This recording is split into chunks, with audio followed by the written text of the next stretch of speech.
శాసన మండలిలో లోకేష్ మాట్లాడుతున్నారు. ఇప్పుడు లైవ్ చూద్దాం.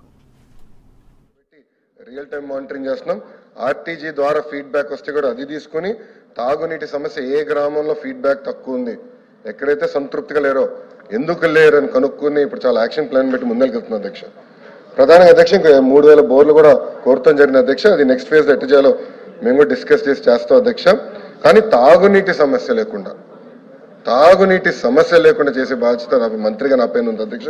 తప్పనిసరిగా చేస్తాను. సభాముఖంగా నేను బలరాం గారు కూడా హామీ ఇస్తున్నా అధ్యక్ష. అంతేకాకుండా అధ్యక్ష ఇప్పుడు ఇప్పుడే బలరాం గారు చెప్పినట్లు కొన్ని దిక్కర్లే ఎక్కువ డెప్త్కి వెళ్ళలేదు, ఎందుకంటే తక్కువ డెప్త్లోనే నీళ్ళుంది కనుక పెద్ద ఎక్కువ లోతుకి వెళ్ళలేదు అధ్యక్ష. వాస్తవంగా 200 అడుగులకి వెళ్ళేదానికి అవకాశం ఉంది అధ్యక్ష. ఎక్కడెక్కడ గ్యాప్ ఉందో సార్ దగ్గర తీసుకుని దాన్ని ఎట్లా రివైజ్ చేయాలో చేస్తాం అధ్యక్ష. ప్రస్తుతానికి అయితే 200 అడుగులు, అది కూడా 5 HP మోటార్ ఇచ్చి చేసేదానికి అవకాశం ఉంటుంది. ఇది కూడా అధ్యక్ష ఈ ప్రోగ్రామ్ సక్సెస్ అయిన తర్వాత నేను కూడా స్వయంగా చూశాను అధ్యక్ష.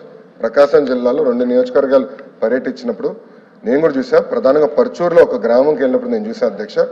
చాలా అద్భుతమైన ఫలితాలు వస్తున్నాయి, రైతుకి చాలా బెనిఫిట్ వస్తుందని చూసి ముఖ్యమంత్రి గారి దృష్టికి తీసుకెళ్తే అధ్యక్ష, ముఖ్యమంత్రి గారు ఇప్పుడు కొత్త ఆలోచనతో రాష్ట్రంలో ఉన్న అన్ని బోర్లు, అంటే అగ్రికల్చర్ బోర్లు ఏదైతే డైరెక్ట్ విద్యుత్ శాఖ నుంచి విద్యుత్ ఇస్తున్నా అట్లా కాకుండా అన్ని బోర్లు సోలార్ ద్వారా చేస్తే ఏంటి, ఎలా చేయాలి, ప్రోగ్రామ్ చేస్తే బాగుంటుందని ఒక ఆలోచన కూడా ముఖ్యమంత్రి గారు ఉన్నారు అధ్యక్ష. అది కూడా తొందరలో ప్రకటిస్తారని సభ చెప్తున్నారు. ధన్యవాదాలు. Question hour completed.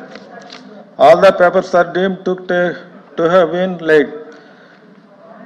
Report of the committee deemed to have been postponed presented.